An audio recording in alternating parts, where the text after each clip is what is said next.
प्रेरणास्पद कथाएं YouTube channel पर मैं धनंजय जैन आप सभी का हार्दिक अभिवादन करता हूं। छोटी सी कहानी डीजे की जुबानी। दोस्तों, हमारी सोच बदलती है तो जिंदगी भी बदल जाती है। आज की कहानी इसी विषय के ऊपर मैं आपके सामने रखने का प्रयास करने जा रहा हूं। एक भिखारी था, हमेशा रेलवे स्टेशन के ऊपर बैठा रहता था और ट्रेन जाने में यदि कुछ 10 मिनट का या 5 मिनट का समय रहता था तो वो ट्रेन के डिब्बे में जाकर लोगों से भीख मांगता था। एक दिन उसने देखा कि एक सूट बूट पहना हुआ व्यक्ति, लंबा ऊंचा, उसके चेहरे के ऊपर चमक, उसे लगा कि ये बड़ा अमीर दिखता है, ये जरूर मुझे कुछ ना कुछ भीख देगा। और ये भिखारी उस व्यक्ति के पास पहुंच गया। उस व्यक्ति के सामने जाकर कहने लगा कि साहब कुछ दे दीजिए। इस लंबे से व्यापारी ने उसको ऊपर से नीचे तक देखा और एक ही बात कही, तुम हमेशा हर एक से कुछ ना कुछ मांगते ही हो, कभी तुमने किसी को कुछ दिया है? भिखारी ने कहा, मैं तो भिखारी हूं, मैं क्या किसी को दूंगा? जब तुम किसी को कुछ दे नहीं सकते तो तुम्हें किसी से मांगने का भी अधिकार नहीं है। इतना कहकर उसने कहा कि आगे बढ़ो। और भिखारी सोच में पड़ गया कि मैं किसी को क्या दे सकता हूं? मैं तो ठहरा भिखारी, मैं खुद अपना पेट भीख मांग मांग कर उदरपूर्ति करता हूं, भरता हूं, और ये कह रहा है कि तुमने किसी को कभी कुछ दिया ही नहीं तो तुम्हें मांगने का अधिकार ही नहीं है। भला मैं क्या दे सकता हूं किसी को? 2 दिन तक ये भिखारी सोचने लगा, मैं किसी को क्या दे सकता हूं? भला मेरे पास ऐसा है क्या? और यदि मेरे पास कुछ देने के लिए ही होता तो मैं भीख क्यों मांगता? तरह तरह के विचार उसके मन मस्तिष्क के अंदर उद्भूत होने लगे, पर उसे अपने ही सवाल का जवाब नहीं मिल रहा था। एक दिन अचानक, तीसरे दिन मतलब, वो बैठा था रेलवे स्टेशन के ऊपर ही एक पिलर का ऐसे सहारा लेकर। अचानक उसकी दृष्टि जो रेलवे स्टेशन पर बहुत सारे गमले लगे हुए थे, उन गमलों के फूलों के ऊपर पड़ गई। गुलाब के फूल तरह तरह के, भिन्न भिन्न कलर के खिले हुए थे और रेलवे स्टेशन के पीछे ही फूलों का बगीचा भी था। अचानक उसके मन मस्तिष्क के अंदर एक आइडिया आई। वो सोचने लगा, यदि इन फूलों को तोड़कर जो भी मुझे भीख देगा, यदि मैं उसे एक फूल दे दूंगा तो क्या हर्ज है? गिव एंड टेक की ये नीति सफल हो जाएगी। जैसे कोई उस लंबे से व्यक्ति ने कहा था कि तुम किसी को कुछ दे ही नहीं सकते तो तुम्हें भी मांगने का अधिकार नहीं है। बस ये फूल सही है।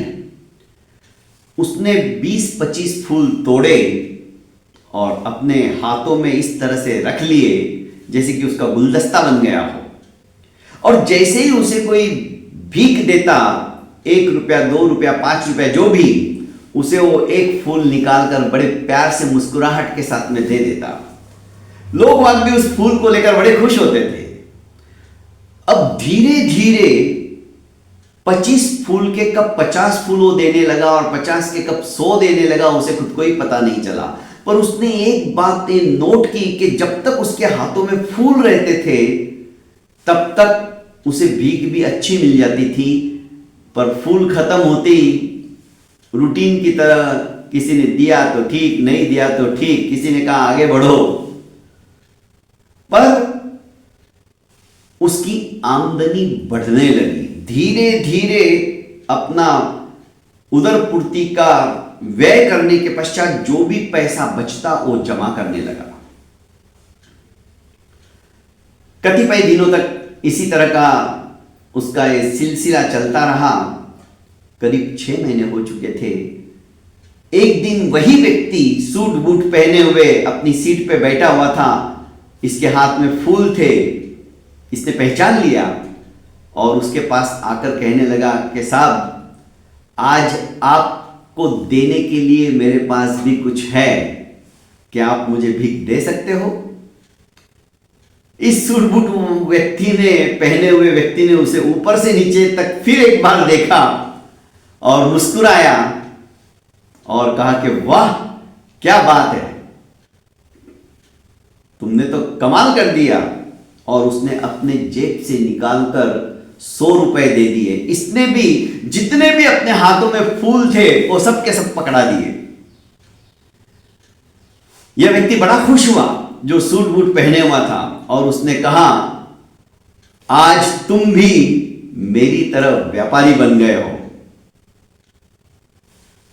और ये भिखारी आगे की ओर बढ़ गया, पर सोचते हुए इसकी मस्तिष्क की श्रृंखला सोचने लगी, मैं भी व्यापारी हो गया,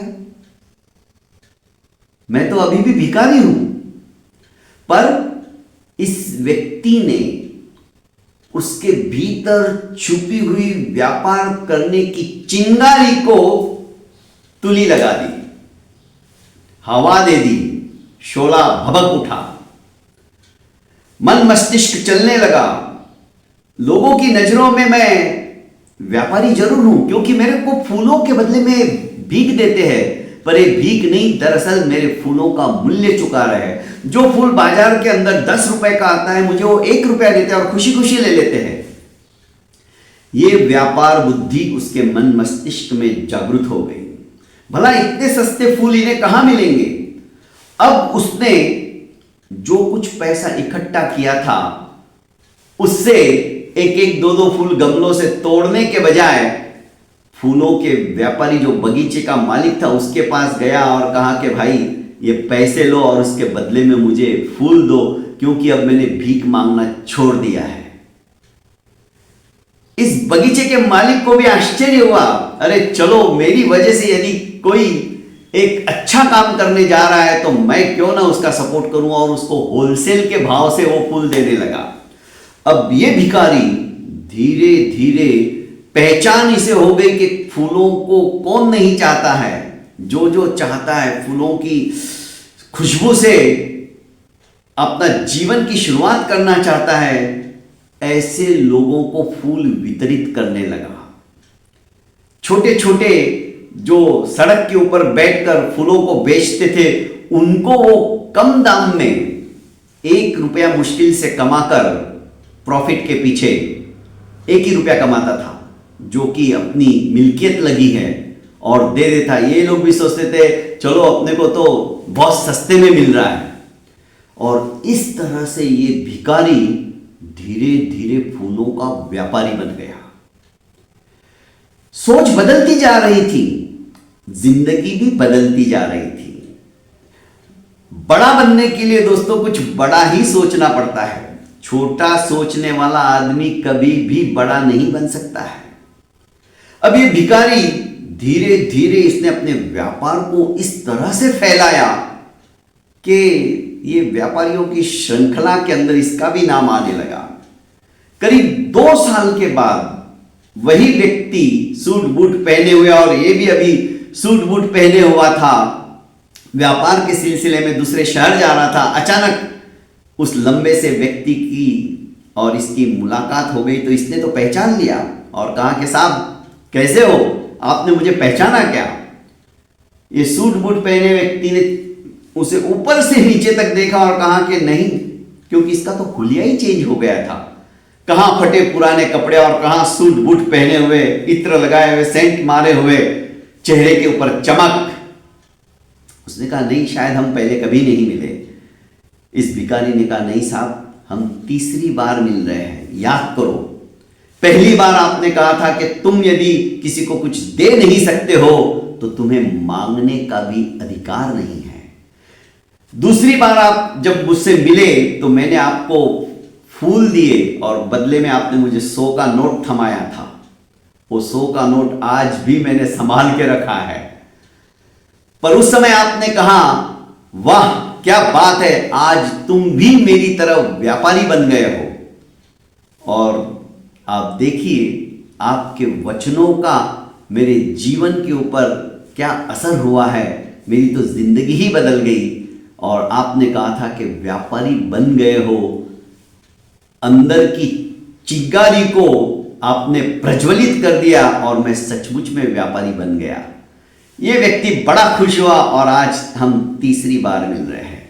दोनों आलिंगनबद्ध हुए, समकक्ष में बैठे हुए थे, स्टेशन पे उतरे और दोनों ही अपने अपने व्यापार की बातें करते हुए किस तरह से सफलता के सर्वोच्च शिखर पर पहुंचा जा सकता है, ये बातें और वार्तालाप करते हुए अपने अपने रास्ते चले गए। दोस्तों, कहने का आशय यही है, सोच बदलो तो जिंदगी भी बदल जाएगी। बहुत बहुत धन्यवाद। प्रेरणास्पद कथा यूट्यूब चैनल को लाइक कीजिए, सब्सक्राइब कीजिए और ज़्यादा से ज़्यादा अपनों को शेयर कीजिए। प्रणाम।